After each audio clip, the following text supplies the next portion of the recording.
I'm Brandon Amoroso, and this is the D2Z podcast, building and growing your business from a Gen Z perspective.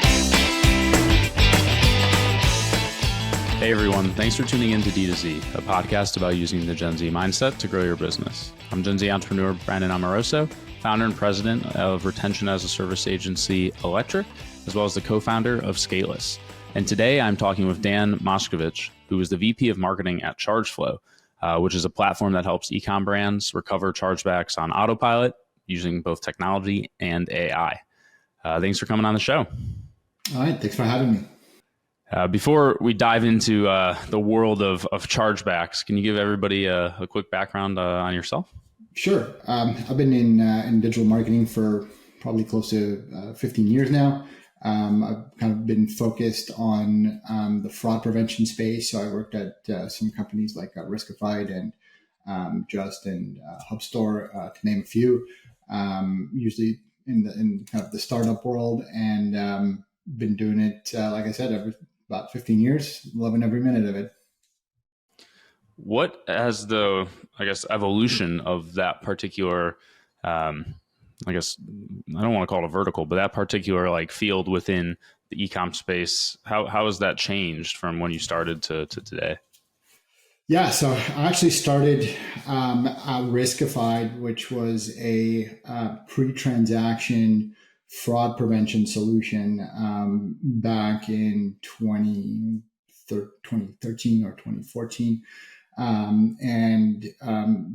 The issue at the time was that a lot of merchants were dealing with e-commerce fraud, meaning pre-transaction fraud, stolen credit cards that were being used to defraud the merchant from the merchandise.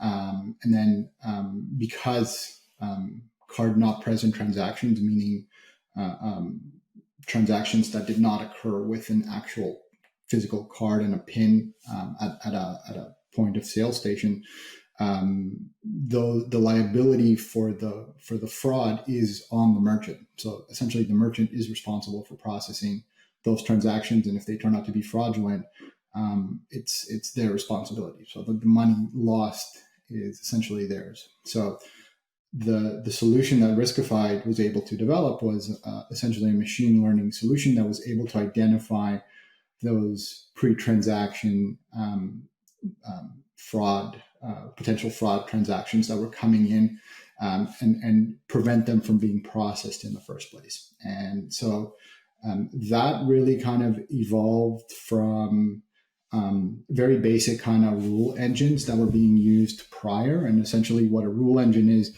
it's so you got a fraudulent transaction. That transaction has certain parameters. You feed those parameters into the engine, and next time that engine sees a very similar transaction profile with those parameters, it'll prevent that from going through. So it's almost like a blacklist of transactions, fraudulent transactions that occurred in the past.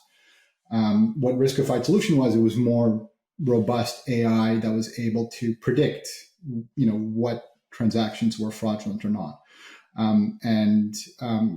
That was something that was relatively new, and using that kind of machine learning technology was not something that was being done in the past. And it was able to kind of really improve the approval rates. Because the liability is on the merchant side of things, a lot of times they would decline good transactions that were essentially like gray. And so they weren't really sure if this was legitimate or fraudulent. So to err on the side of caution, they would decline a perfectly good transaction just to be on the safe side, because they didn't want to get hit with the fraud. And so that was kind of like the something that really kind of changed the industry in that you're able to now kind of predict what happens in the before the transactions get processed. That's kind of what's been the evolution in this space, and what has changed. The pre-transactions kind of fraud solutions have become very, very sophisticated, very good. They use a lot of signal data. They're able to catch a very high percentage of potential fraudulent orders.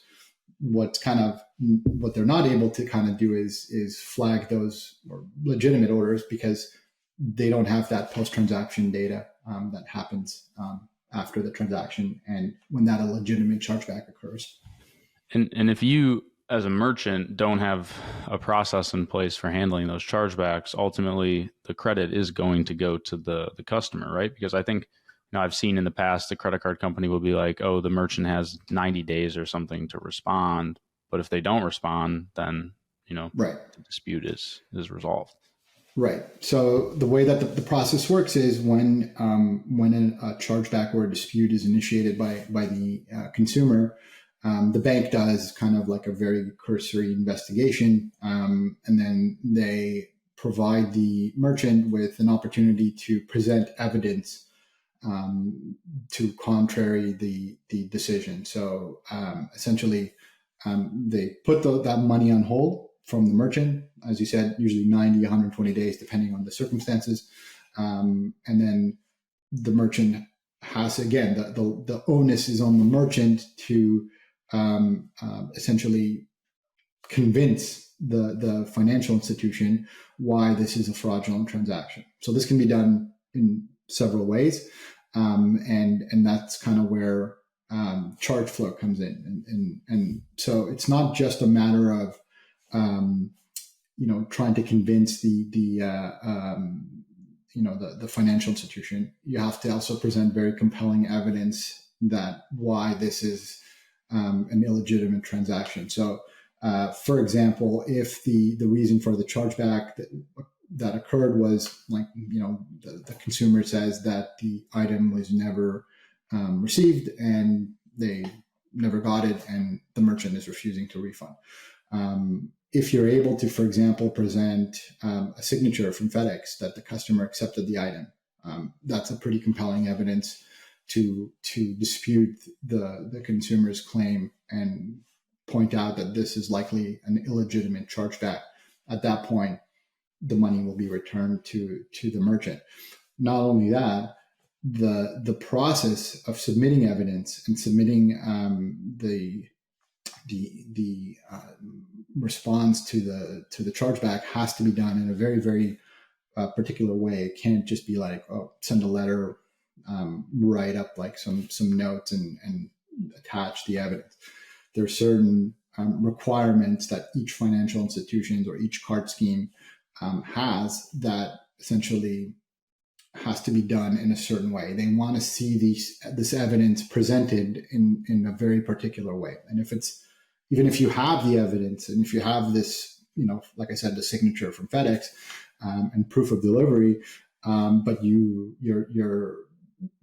the presentation and the template that you wrote and all the information that you sent to the card scheme was compiled incorrectly or missing certain, very basic elements, it'll still go towards the consumer. So it has to be done. Not only the evidence has to be there, but it has to be presented in a very, very specific way. And a lot of merchants aren't really aware of this. They're not really aware that each card scheme has their own kind of set of rules on how they want to see evidence and things like that. And a lot of times they're just kind of throwing these evidence together and shipping it off and hoping for the best. And typically that doesn't work.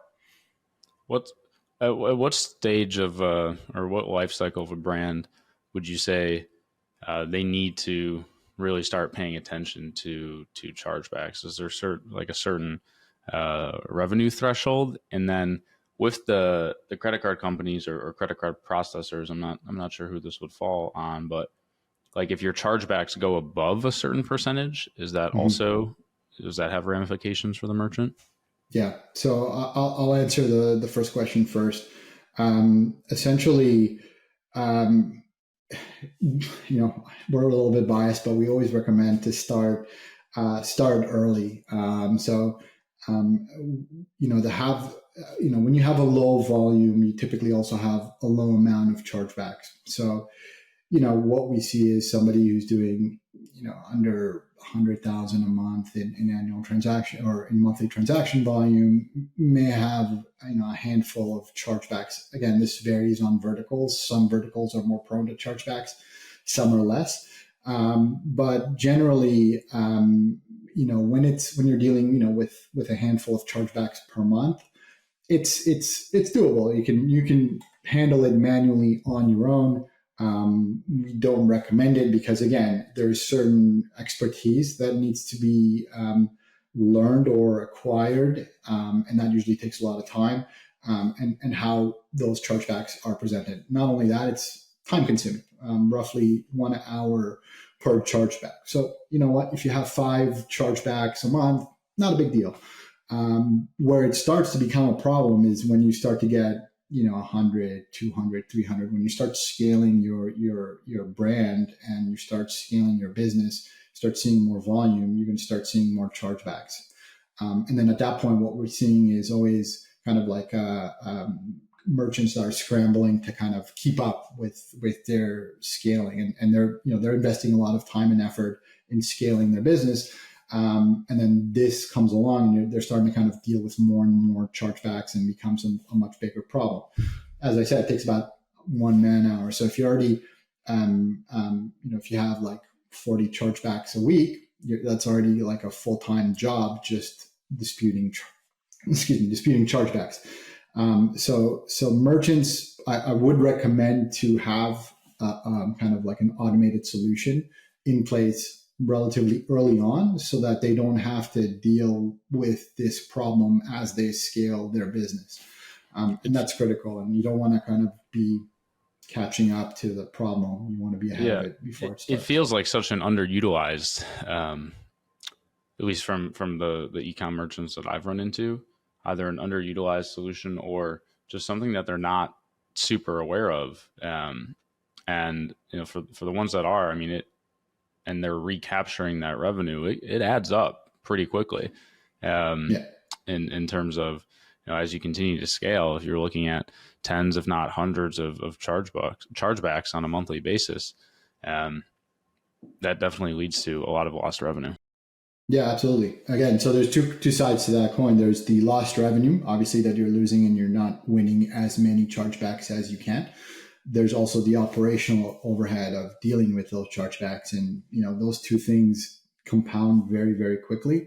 And if you don't have that solution in place ahead of time, think of it almost like insurance. You don't really use your insurance until you need it, and having a solution in place is having something that will jump in and help when the situation requires it. What's good about Chargeflow, for example, is that our system is success-based. We don't charge a monthly fee. So you can install our Shopify app or our Stripe app and not have any chargebacks for 6 months. And whenever there is a chargeback that comes in, we would deal with it at that point. And there's no monthly licensing fee. There's no platform fee.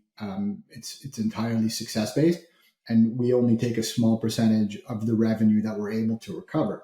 So essentially for the merchant, it's a win-win. They don't have to deal with the operational headache of disputing every individual chargebacks, and they're able to recover more than they would on their own.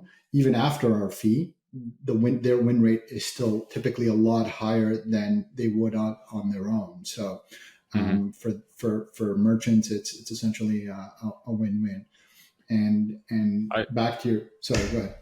No, I was just going to say, I much prefer solutions and apps like that, because it makes it very difficult as an agency to be able to leverage the solution with all of our clients if, there's really high paywalls, or, loyalty is a great example, where most of the loyalty apps, in order to actually, use all the features, you're looking at, thousands and thousands of dollars a month.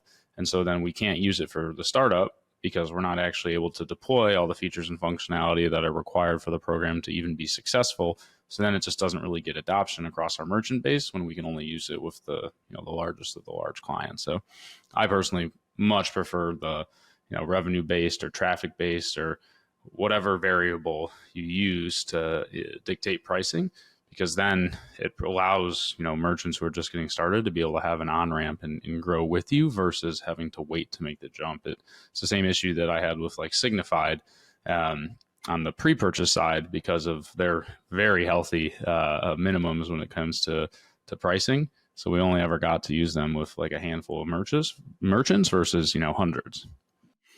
Yeah, and it's a matter of aligning our own interests with the merchant interests. Like our goal is to win back as many illegitimate chargebacks as possible for our merchants, so that we're able to get more revenue and have them make more revenue. So once we're both aligned on the same thing, it becomes very powerful. We don't need to. This is one of the reasons why we built our model this way, is that we don't need to have a monthly, licensing fee or as you said, kind of like onboarding fees, platform fees, all those things, because we're confident in our technology. We're confident in its ability to recover more revenue for merchants.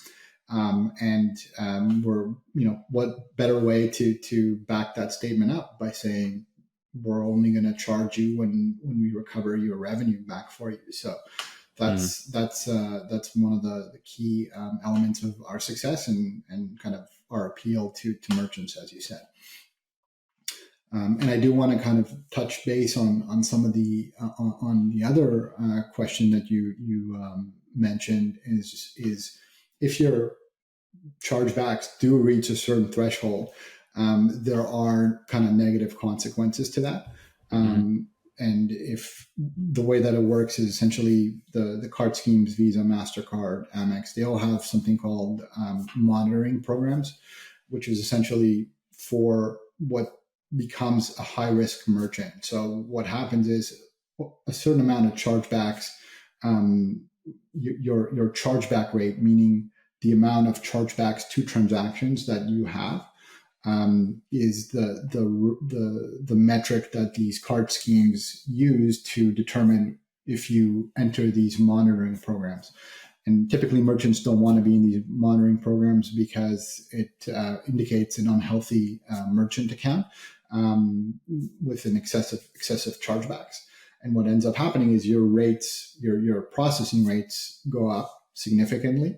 And if it continues if you don't remedy the problem and you don't decrease your chargeback volume, then what happens is the card scheme or the payment processor that you're using can say, basically, we're not going to work with this merchant anymore. And then you end up having to go use a high risk merchant processor, which typically have much higher fees, which can significantly impact your revenue margins, and we're talking percentage points in terms of processing fees. So it's a very big problem for merchants, and something that they need to avoid, or they work very hard at avoiding those monitoring programs. And as soon as they see that, that they get that notice from whatever processor that you've entered the monitoring program, they have to work very hard to reduce those chargeback rates. And a lot of times what we see is merchants come to us and say, well, we're now in this monitoring program, help us get out of it. And so that's kind of going back to the education part of this space. And the earlier you adopt this kind of solution where you're mitigating chargebacks, the less chance of you entering those programs getting hit with higher fees and so forth. If you win the chargeback, I assume it doesn't count against that ratio? Right. It does not. And so there's other ways of mitigating the chargeback. That you can also, when you get the initial dispute. So the way that it works is when a consumer disputes the transaction before it becomes a chargeback, before the bank completes the process of the chargeback, the merchant can be notified of the dispute, that the dispute arose, and the merchant has the option of essentially addressing it at that point. They can essentially decide, okay, well, we were in the wrong, or this is a small transaction volume, we can essentially just refund the consumer at that point. And at that point, if they are able to refund the consumer, it would essentially close the dispute before it evolved into a chargeback, and that would also help reduce the rate significantly. So we also have a product specifically tailored to that. It's called Chargeflow Alerts, and essentially it notifies the merchant that, okay, you have a dispute initiated. Here's some basic information about the dispute. What do you want to do? Do you want to refund the merchant or the consumer, or do you want to try to dispute this once it becomes a chargeback? So we have this kind of product that also addresses this and also kind of reduces the chargebacks before they become chargebacks, so to speak. Does it help at all that you are managing so many brands and handling the chargeback resolution with the credit card companies across a wide range of merchants? Because as opposed to them working one-to-one, I mean, you're working with them constantly. Is there any sort of advantage to that? Yeah, absolutely. So much like the pre-transaction and the fraud solutions, the pre-transaction fraud solutions that Riskified, Signify, some Forder, some of the other ones that you mentioned, they all use massive amounts of data from their merchant network. So they use signals from all these different merchants, and they're able to see things that one single merchant would not see. So, for example, if there is a fraud ring that would hit a specific merchant in that network, that information would then be shared across the network. Chargebacks in the post-transaction work very, very similar to that. So we are able, because we work with so many merchants across so many verticals and so many territories, we're able to collect a lot of information that not one single merchant would have on their own. So we have a lot of data in terms of what the best outcome for certain chargebacks that come in from certain places or certain circumstances. So we're able to use kind of the machine learning models that we have to determine what the best way to fight a specific chargeback that occurred on this particular merchant, because we've seen this type of scenario a few times across our merchant network. We can now apply the results from those outcomes to this particular outcome and improve the win rate. So this is, again, one of the reasons why we're able to produce a much higher win rate than merchants would on their own, because we have a lot of data expertise, machine learning models that are able to kind of collect everything, put it into one place, and then fight those chargebacks on behalf of those merchants. So for us, it's an advantage. Merchants on our network also enjoy this advantage. How does it ever move into the pre-purchase side of things? Like, if I, as a consumer, charge back on 2 or 3 websites that are using Chargeflow, are you identifying me on the 4th website that I'm making a purchase from that's using Chargeflow? To some degree, yes.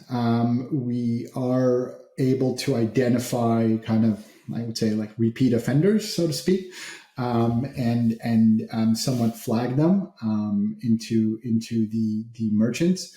But it's still very early on, and we're working on how to leverage that into something more robust.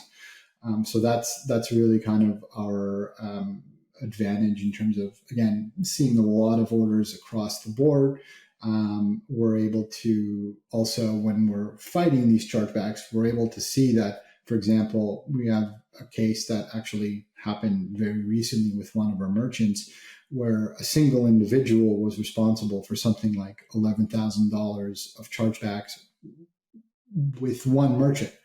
And the way that the merchant wasn't able to identify it because they were somewhat obfuscating their tracks. But we were able to identify that this is one specific user. We were also able to point that out in the evidence and let the card processor know that this is essentially that they're abusing the chargeback mechanism for their own gain. And so that's something that we're also working and helping kind of like the processor side of things to help them understand, okay, this is essentially chargeback abuse.